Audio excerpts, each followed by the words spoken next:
Iniziamo il secondo giorno andando a visitare la Guinness Storehouse a St. James Gate, ovvero la fabbrica della birra, uno dei luoghi più visitati di Irlanda, 7 piani di museo che raccontano la storia del marchio Guinness e i processi di produzione della birra più amata di questo paese. L'azienda fu fondata da Arthur Guinness di Selbridge, nella contea di Kildare, che nacque nel 1725. Nel 1752 iniziò a produrre birre in un birrificio nella contea di Kildare, dopo aver ereditato 100 sterline dal suo padrino. Ma Arthur Guinness andò oltre, firmò un contratto di locazione di 9.000 anni e nel 1759 iniziò a produrre birre nel birrificio a St. James Gate, dove ci troviamo noi oggi. Dopo 10 anni di successo in Irlanda, Guinness iniziò ad esportare all'estero dal Regno Unito fino alla Nuova Zelanda e nel 1862 nacque il famoso logo consistente in 3 cose: la firma di Arthur Guinness, il nome della compagnia e la famosa arpa, simbolo d'Irlanda. Finalmente arriviamo ad un altro dei simboli più importanti di Irlanda, la cattedrale di San Patrizio, edificata tra il 1220 e il 1260. È considerata la cattedrale nazionale dell'Irlanda protestante e dedicata a San Patrizio, che nacque nella Britannia romana nel 389 d.C.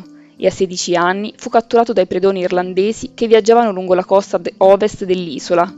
Nei suoi 6 anni di schiavitù, la preghiera fu ciò che l'aiutò a vivere maturando la sua conversione al cristianesimo. La cattedrale venne costruita in uno dei siti cristiani più antichi di Dublino. Si narra che proprio qui San Patrizio abbia battezzato i pagani in un pozzo nel 450 d.C. Infatti è possibile ammirare un'antica lastra tombale paleocristiana scoperta nel 1901 che copre i resti di un pozzo, probabilmente lo stesso usato da San Patrizio. All'interno dell'edificio colpisce una porta in legno con 2 fori. Si tratta della Porta della Riconciliazione, che rappresenta un atto di riconciliazione tra 2 famiglie in lotta nel XV secolo. La leggenda narra che nel 1492 le 2 casate, Butler e Fitzgerald, erano in lotta. I Butler si nascosero nella sala capitolare della cattedrale e il capofamiglia dei Fitzgerald, che voleva porre fine alla faida, aprì un foro sulla porta e ci infilò il braccio, con il rischio di farselo tagliare, in segno di pace.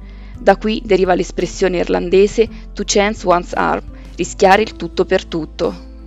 Ciò che colpisce nella cattedrale di San Patrizio sono le numerose bandiere appese in alto, questo perché nel XVIII e XIX secolo gran parte dell'esercito britannico era formato da uomini irlandesi.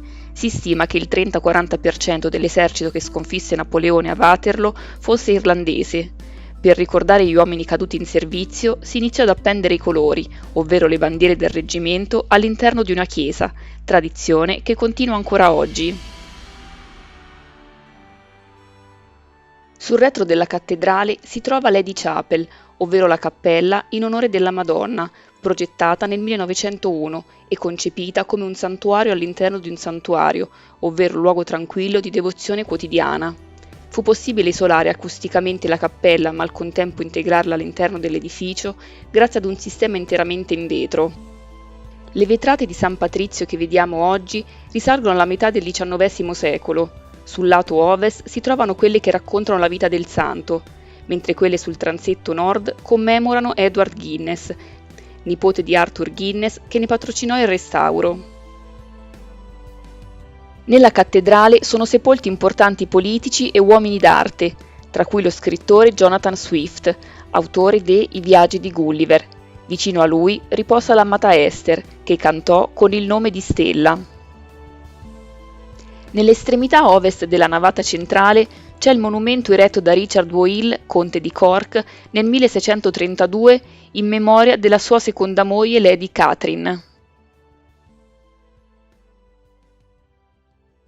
Usciti dalla cattedrale di San Patrizio, entriamo in un altro gioiellino di Dublino, che si trova proprio qui accanto, la Marsh Library, la più antica biblioteca pubblica d'Irlanda.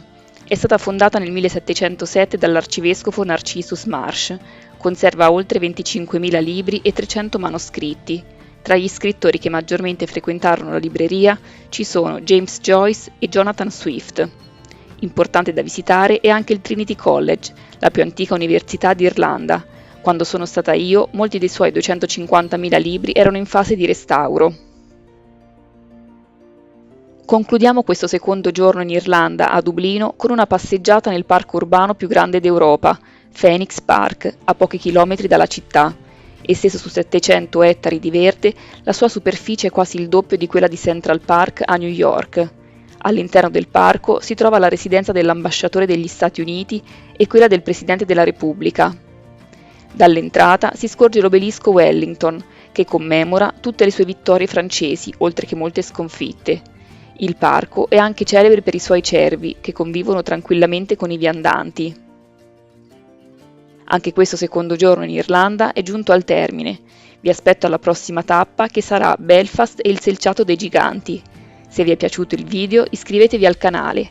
Grazie e al prossimo viaggio!